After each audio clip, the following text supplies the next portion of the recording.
ప్రజలు జగన్ కు ఓటేస్తే అరుంధతి చిత్రంలో పశుపతికి ఓటు వేసినట్లేనని మాజీ ఎమ్మెల్సీ బుద్దా వెంకన్న మండిపడ్డారు. కూటమి ప్రభుత్వాన్ని ఎన్నుకొని రాష్ట్ర ప్రజలు సంతృప్తిగా ఉన్నారన్నారు. జగన్ ఓటమి పాలై ఏడాది కాలేదని అప్పుడే భ్రమల్లో జీవిస్తున్నారని ఎద్దేవా చేశారు. 8 నెలల తర్వాత జగన్ నిద్రలేచి మాట్లాడుతుంటే దయ్యాలు వేదాలు వర్ణించినట్లుందని చెప్పారు. గత 5 ఏళ్లు నేరస్తులతో పాలన చేశారని, అందుకే ప్రజలు జగన్ పాలన చూసి కనీసం ప్రతిపక్ష హోదా కూడా ఇవ్వలేదని చెప్పారు. జగన్ ను మానసిక వైద్య నిపుణులకు చూపించాల్సిందిగా భారతికి సూచించారు. కూటమి పాలనలో సూపర్ 6 పథకాలను అమలు చేసి తీరుతామన్నారు. ప్రతి ఒక్కరు కూడా 2024లో మళ్ళీ జగన్మోహన్ రెడ్డికి ఓటేస్తే పశుపతికి ఓటేసినట్టే అని. పశుపతి అంటే ఎవరు అంటే అరుంధతి సినిమాలో వెళ్ళను.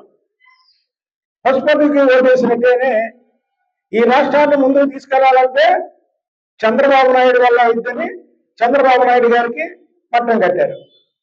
జగన్మోహన్ రెడ్డి 8 నెలలకి నిద్రలేసి నిన్న ఇవాళ ప్రెస్ మీట్లు పెట్టాడు. 8 నెలల కాలంలో నిన్నంటాడు కాలరు ఎగరేసే పాలన మాది, కాలరు పట్టుకునే పాలన వాళ్ళది అనే పదం వాడాడు. కరెక్టే. కాలర్ ఎగరేసి రౌడీజం చేసేవాడు కాలర్ ఎగరేసుకొని తిరుగుతాడు. ఆ రౌడీజం చేసి కాలర్ ఎగరేసుకొని తిరిగేవాడు మేము కాలర్ పట్టుకుంటాం.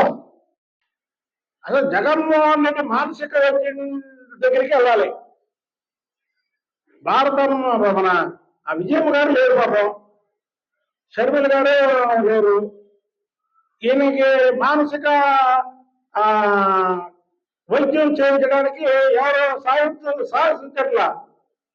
భారతీయ గారిని ప్రాధాన్యపడుతున్నా, అమ్మ ఇతన్ని మానసిక వైద్యుల దగ్గర తీసుకెళ్ళు. మానసిక వ్యాధి పట్టుకుంది దీనికి.